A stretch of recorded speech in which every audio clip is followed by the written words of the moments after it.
ভরত বংশের রাজা হস্তিনাপুর নগর স্থাপন করেছিলেন। এই হস্তিনাপুর ছিল রাজা শান্তনুর রাজধানী। তার পিতা হলেন প্রতীপ এবং মাতার নাম সুনন্দা।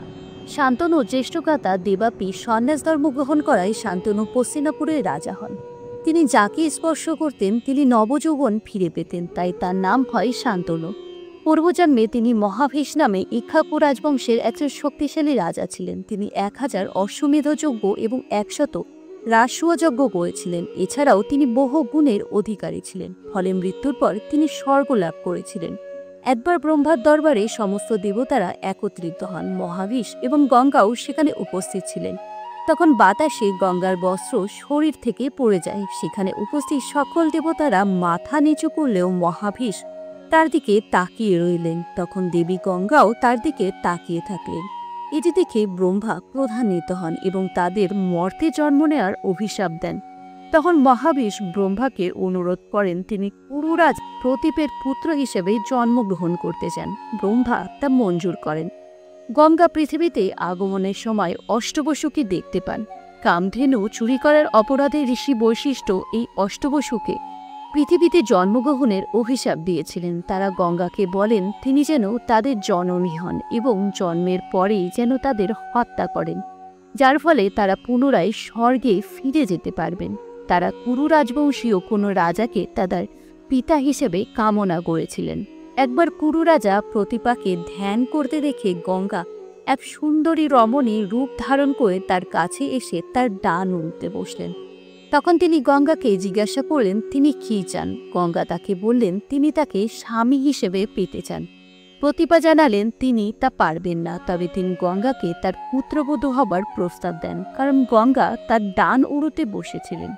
ঐতিহ্য অনুসারে একজন ব্যক্তির ডান উরু হল তার মেয়ে বা পুত্রবধূর জন্য এবং বাম উরু তার স্ত্রীর জন্য।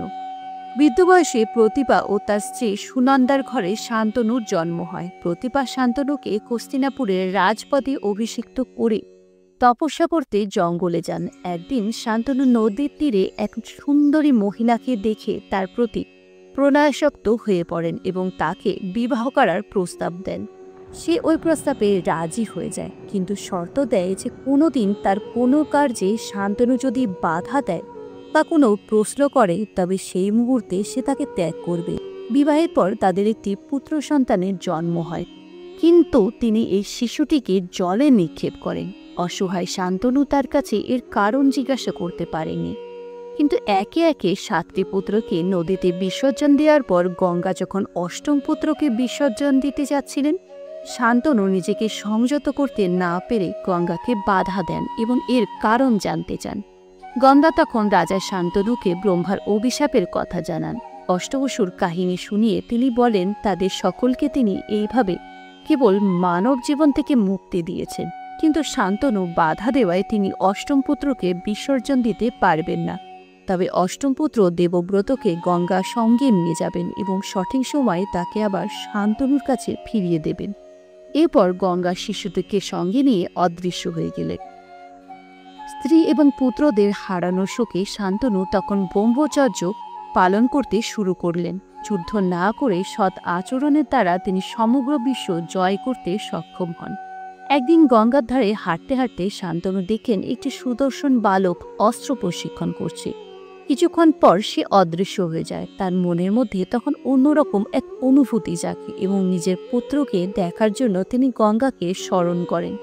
গঙ্গা আবির্ভূত হয়ে জানান এই বালকটি আসলে তারই পুত্র দেবব্রত।